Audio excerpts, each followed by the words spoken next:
I think if you think about when you talk to academics in particular about migration and the history of migration and movement, they generally locate it as originating in the late 19th century with the first controls on international movement.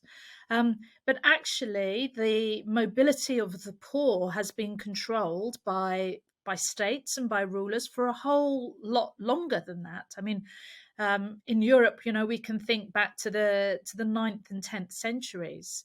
So I think what we see when academics are talking about the age of migration and concerns about migration is actually a very particular form of human movement across international borders. And let's remember, those international borders, they're not fixed. And they didn't, again, they are kind of relatively recent construction. So I think the label migrant and migration is relatively recent, and it refers to a particular kind of movement as well. So, a wealthy white US banker in London would not be called a migrant. He might have moved, he might be subject to immigration controls, but actually, in the normal terminology of people in the street, wouldn't call him a migrant.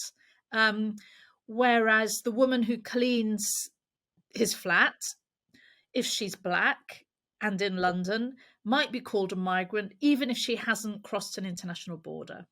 So we can see there is something there, I think, about the use of migrants that in everyday life that is kind of shaping someone whose movement or whose presence is an anomaly, a concern. There's something that needs to be investigated, and this is also reproduced in academic work. I mean, while there is academic work on the movement of elites, it's really very small. The vast majority of academic work focuses on the movement of low-wage, low-income people. So there's certain kind of connotations, I think, of the term migrant that we just need to make visible and see the work that they're doing.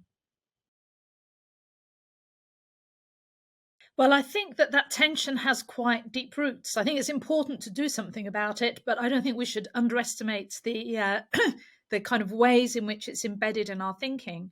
Because I think that, for the past 150 years, really, we've been really taught that belonging and membership is to a territory. If only the world were all sorted out so that the person A who belongs in this territory stays in that territory, and the person B stays in territory B. So we have this idea that actually the normal thing is for us to be born in the territory of our ancestors and die in the territory of our ancestors and not move. Now, of course, it's not like that. Of course, we're all on the move, and human beings, move little, greater and small distances. So I think that question of us and them is partly about questions of territory and belonging. I think it is also kind of bound up with ideas of race and racialization. And I think that is how that works differs from depending on kind of historical context. So I think in the US it works quite differently from in Europe, where in Europe I think that colonialism and ideas of people being colonial subjects and of racialized people as being colonial subjects, I think, is very much kind of embedded in people's consciousness. And then I think the other source of the us and them distinction is again to do with poverty. So when I look kind of historically, you can see that for even hundreds of years ago, there was a fear of the poor stranger. I think there was a great phrase that was used in some statute or other called saying the poor stranger has crept among us.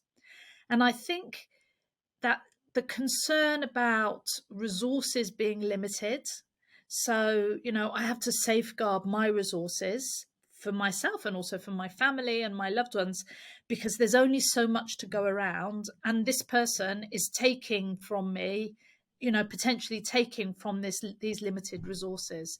So I think the concern about poverty, concerns about race, and concerns about ideas of territory and membership, I think, are all kind of then translated into us and them. And I think it sort of depends on who the speaker is, what their perspective is, what their interests are, that determines which one of those three kind of strands most concerning. We're all implicated in different ways, and again, including academic work. So I think it's not that these narratives are simply come from on top and then we absorb them. I think we also kind of enter into conversations with them. But I think fundamentally, this idea of a world that is carved up into nation states, and which and that nation states also have power over a certain territory. This is the frame that we all use in order to understand our position in the world, and it's taught from a very early age. So I think, of course, there are ways in which we can try and liberate ourselves of this. Funnily enough, I was talking to one of my kids, and he was saying how, we can imagine, what we can imagine with technology. He was saying, well, now we know about subatomic particles. You can imagine being in two places at the same time.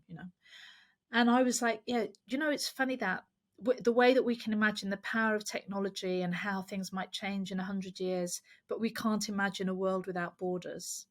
So somehow our imagination, I think, and the ways that we can imagine a more just future have really been rather shut down. So we're always being told that we need to be pragmatic, we need to be sensible. Don't have these kind of crazy ideas. Let's just think about what is possible.